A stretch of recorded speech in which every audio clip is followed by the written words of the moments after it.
시편 33편 1절에서 8절까지 말씀, 제가 먼저 1절 말씀을 읽겠습니다. 너희 의인들아 여호와를 즐거워하라. 찬송은 정직한 자들이 마땅히 할 바로다. 수금으로 여호와께 감사하고 열줄 입으로 찬송할지어다. 새 노래로 그를 노래하며 즐거운 소리로 아름답게 연주할지어다.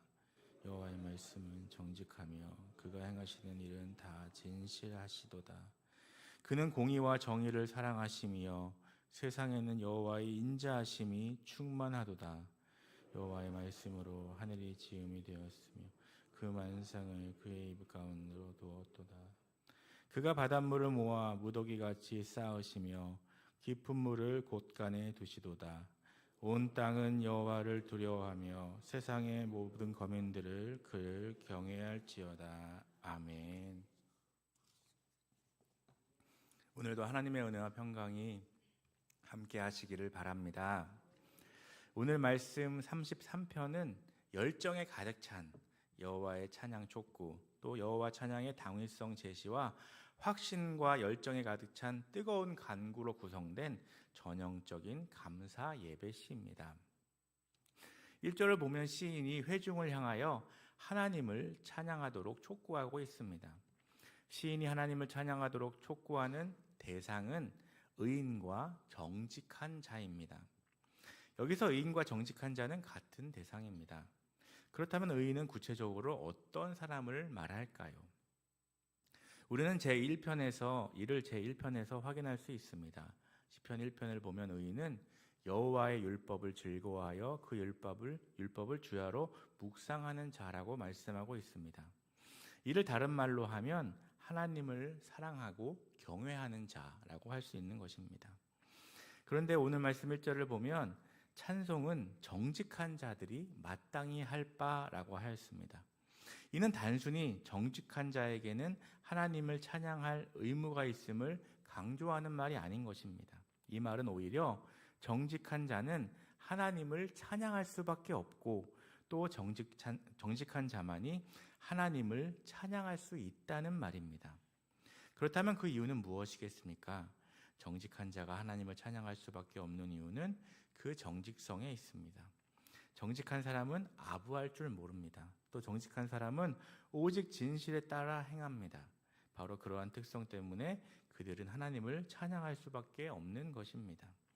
4절 이하를 통하여 알 수 있는 것처럼 하나님의 말씀은 정직하고 그의 행사는 진실하십니다. 또 하나님은 그 말씀으로 우주 만물을 지으시고 주재하시는 능력의 하나님이십니다. 또한 하나님은 열방을 당신의 뜻에 따라 다스리시고 그 뜻에서 실패하시는 법이 없으십니다. 뿐만 아니라 하나님은 당신을 경외하는 자를 구원하시고 도우십니다. 하나님이 이러한 분이신데 정직한 자가 하나님에 대하여 어찌 찬양하지 않을 수 있겠습니까? 그의 진실됨은 하나님을 찬양하지 않고는 견뎌하지 못하는 것입니다. 그렇습니다. 찬양은 정직한 자의 마땅한 바입니다. 찬양은 정직한 자의 의무이면서 지극히 자연스러운 일이고 또한 특권인 것입니다. 그러므로 하나님을 사랑하고 경외하는 의인으로서, 또 정직한 자로서 하나님을 찬양하기에 힘쓰시기를 바랍니다. 5절 말씀을 보면 시인은 하나님께서는 정의와 공의를 사랑하신다고 하였습니다. 그런데 시인은 이 말로 그치지 않고 계속해서 세상에 여호와의 인자하심이 충만하다고 하였습니다.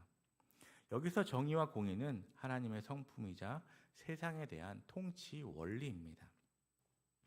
하나님은 그 성품이 공의로우시기 때문에 그 공의를 사랑하시며 공의로 세상을 다스리시고 공의를 행하는 자를 사랑하십니다.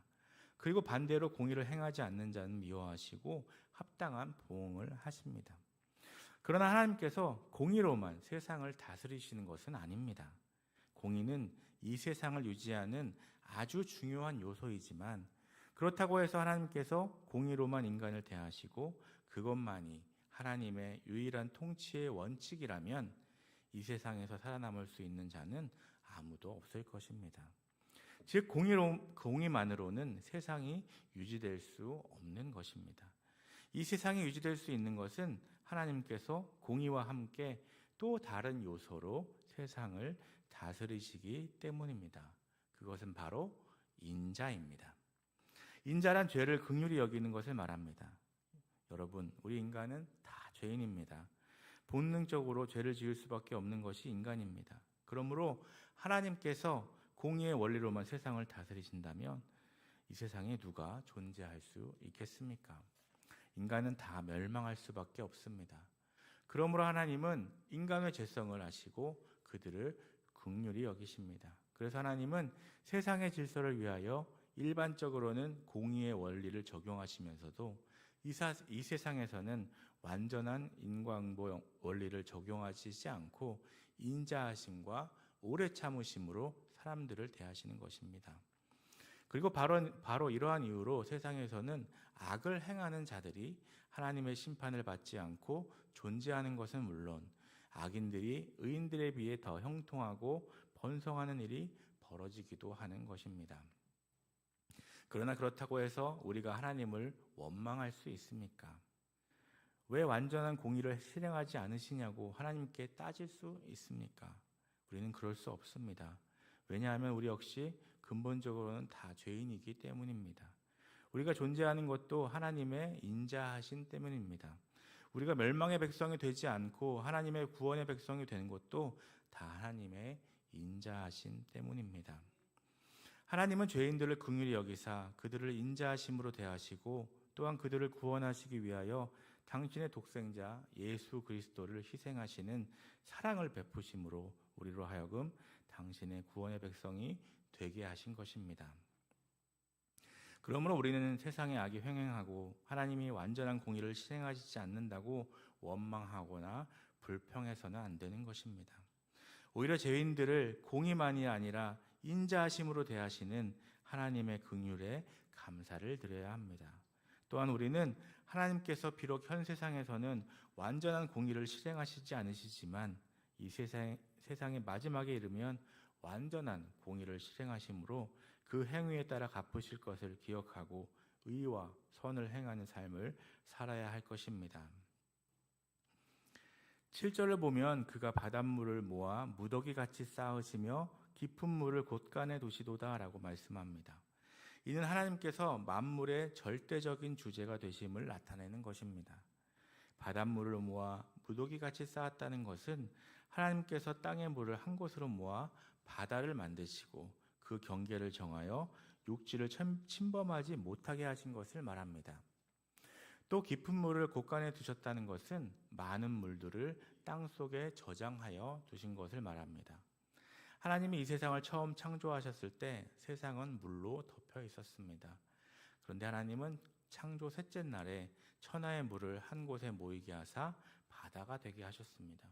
그리고 모래를 경계로 하여 바다와 육지를 구분하셨습니다. 그 이후로 바닷물은 육지를 침범하지 못하였습니다. 겨우 모래들이 가로막고 있을 뿐이지만 성난 파도라도 육지를 삼키지는 못합니다. 때로 해일이 육지를 덮치는 일이 있지만 그것도 일부이며 또 잠시일 뿐입니다. 이렇게 바닷물이 육지를 침범하지 못하는 것은 창조자 하나님의 권세가 바닷물을 막고 있기 때문입니다. 하나님의 권세 앞에서는 바닷물도 순종할 수밖에 없는 것입니다. 이러한 사실이 보여주듯이 하나님의 권세는 아무도 거부할 수 없는 절대적인 권세입니다. 하나님이 명하시고 정하시면 모든 것이 거기에 순종할 수밖에 없습니다. 그러한 점에서 하나님의 권세는 이 세상의 권세와 다릅니다. 세상의 권세는 절대적 권세가 아닙니다. 세상의 권세는 한계가 있는 권세입니다. 그러나 하나님의 권세는 이러한 세상의 권세와는 달리 제한되어 있지 않습니다. 하나님의 권능은 절대적인 것입니다. 요한계시록은 이와 관련하여 옛적에도 계셨고 지금도 계신 주 하나님 곧 전능하신 이여 친히 큰 권능을 잡으시고 왕노릇 하시도다라고 묘사하고 있습니다. 하나님의 권세는 군중이나 상대방과 약속할 필요가 없는 권세입니다.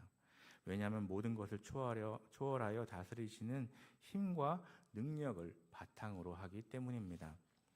능력 없는 권세란 불안하고 안정적이지 못하여서 언제 무너질지 모르는 것입니다.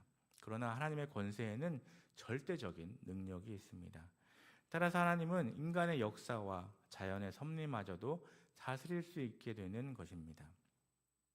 모든 자연의 햇빛과 비, 그리고 바람과 같은 선한 혜택도 하나님의 권세 아래에 있으며, 태풍과 지진, 그리고 번개나 돌풍 같은 재해도 하나님의 절대적인 권세와 계획 아래에서 움직이는 것입니다. 이것이 인간의 권세와 다른 점인 것입니다. 하나님은 당신이 원하시면 모든 것을 할 수 있는 권세를 가지신 분입니다. 여러분은 우리가 의지하는 하나님의 권세는 아무도 거부할 수 없는 절대적인 권세라는 것을 믿고 언제 어떤 상황에서도 담대하실 수 있기를 바랍니다. 그리고 우리는 하나님의 뜻을 절대 거부할 수 없다는 사실을 알아서 그분의 뜻이라면 무엇이든지 겸손하게 순종할 수 있어야 하겠습니다. 마지막 8절을 보면 온 땅은 여호와를 두려워하며 세계의 모든 거민들은 그를 경외할지어다 라고 말씀합니다. 시인이 이렇게 하나님을 두려워하라고 말하는 근거는 하나님의 권세는 앞서 나누었듯이 인간이 거부할 수 없는 절대적인 권세라는 것에 있습니다. 그런데 일반적으로 성경에서는 두려움이라는 이 심리 상태에 대해 부정적으로 언급합니다. 그러나 본문에서는 하나님을 믿는 신앙의 하나로서 경건한 두려움을 묘사하고 있습니다. 이것은 하나님에 대한 경건한 두려움은 선하고 좋은 결과를 가져다 준다는 것을 의미합니다. 왜냐하면 시인은 하나님에 대한 두려움을 하나님에 대한 인간의 바른 자세의 하나로 말하고 있고, 또 하나님에 대한 바른 자세는 반드시 인간에게 유익을 가져다 주기 때문입니다. 사실 일반적인 의미에서 두려움은 그 자체로 사람에게 해와 독이 되는 나쁜 것입니다.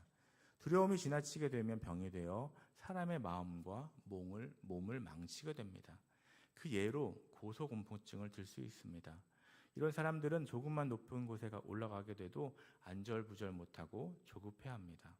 또한 대인 공포증이 있습니다. 이들은 사람들을 만나는 것을 두려워하여 사회생활에 적응하지 못하고 혼자서만 생활하며 지내는 폐쇄성을 지니게 합니다. 또한 인생의 실패에 대한 지나친 두려움이나 질병에 대한 두려움, 그리고 자신의 운명에 대한 두려움을 갖는 것도 나쁜 두려움에 속한다고 할 수 있습니다. 그러나 모든 두려움이 악한 것은 아닙니다. 두려움 가운데에는 우리에게 유익한 두려움도 있습니다. 그것은 본절에서 말하고 있는 하나님에 대한 경건한 두려움입니다. 사람들이 일반적으로 두려움을 느끼는 이유는 어떤 그 무엇이 자신에게 해를 끼친다고 여기기 때문입니다. 사람들이 우상을 섬기는 것도 그것이 복을 준다고 믿기 때문이기도 하지만, 한편으로는 그것을 섬기지 않으면 해가 미칠 것이라고 여기기 때문입니다. 그렇다면 하나님이야말로 사람이 가장 두려워해야 할 뿐입니다. 왜냐하면 하나님은 그 누구도 거부할 수 없는 권세를 소유한 분이시기 때문입니다. 그리고 하나님을 두려워하게 되면 다른 것들을 두려워하는 것과 달리 상상을 초월하는 유익이 있습니다. 하나님은 당신을 두려워하며 섬기는 자를 지키시고 하늘의 복으로 채워주시기 때문입니다. 또한 하나님을 두려워하게 되면 자신의 몸가짐을 바르게 하도록 노력하게 되고, 또 항상 죄를 짓지 않도록 조심하게 되기 때문에 신앙생활에도 유익한 것입니다. 하나님에 대한 두려움은 세상의 두려움과 달리 성도에게 유익을 가져다주는 선한 두려움인 것입니다. 모든 두려움을 버리되 오직 하나님을 향한 경건한 두려움을 가지는 자들이 되어야 하겠습니다. 우리가 하나님을 찬양할 이유는 분명합니다. 오늘 시인은 성도들이 하나님을 찬양해야 할 이유를 아주 분명하게 말해 주었습니다. 우리가 진정한 성도라면, 하나님 앞에서 정직한 사람이라면 우리는 하나님을 찬양할 수밖에 없습니다. 그 입에서 하나님에 대한 찬양이 자연스럽게 흘러나올 수밖에 없는 것입니다. 하나님의 인자하심과 긍휼하심을 찬양하고 주님만 신뢰하며 순종하고 모든 두려움을 버리되 오직 하나님을 향한 경건한 두려움을 가지고 살아가시는 저와 여러분 되시기를 간절히 소망합니다. 기도하시겠습니다. 사랑의 하나님, 오늘도 이 새벽에 깨워주시고 주의 전으로 불러주시고 말씀으로 새롭게 해주시니 감사합니다. 하나님, 하나님의 은혜와 사랑을 기억하지 못하고 환난 가운데서 두려워하고 낙심했음을 고백합니다. 용서하여 주시옵소서. 고통과 시련의 순간에 구원의 하나님은 더욱 우리와 가까이 계심을 믿고 하나님의 인자하심과 긍휼하심을 찬양하고 주님만 신뢰하며 순종하고 모든 두려움을 버리되 오직 하나님을 향한 경건한 두려움을 가지고 살아가는 복된 주님의 백성들 될 수 있도록 인도하여 주시옵소서. 이 시간 주님 앞에 903번째 예물을 드립니다. 사랑하는 주의 자녀가 드리는 예물을 받아주시고 예물이 쓰여지는 것에 주의 은혜로 함께하여 주시옵소서. 예물을 드리는 자가 엎드려 기도하오니 들으시고 선하신 뜻대로 응답하여 주시옵소서. 오늘도 가정과 일터를 지켜주시고 우리들이 살아가는 삶의 현장 속에서 주님만을 높이는 복된 삶이 되도록 인도하여 주시옵소서. 감사드리며 예수님의 이름으로 기도드립니다. 아멘.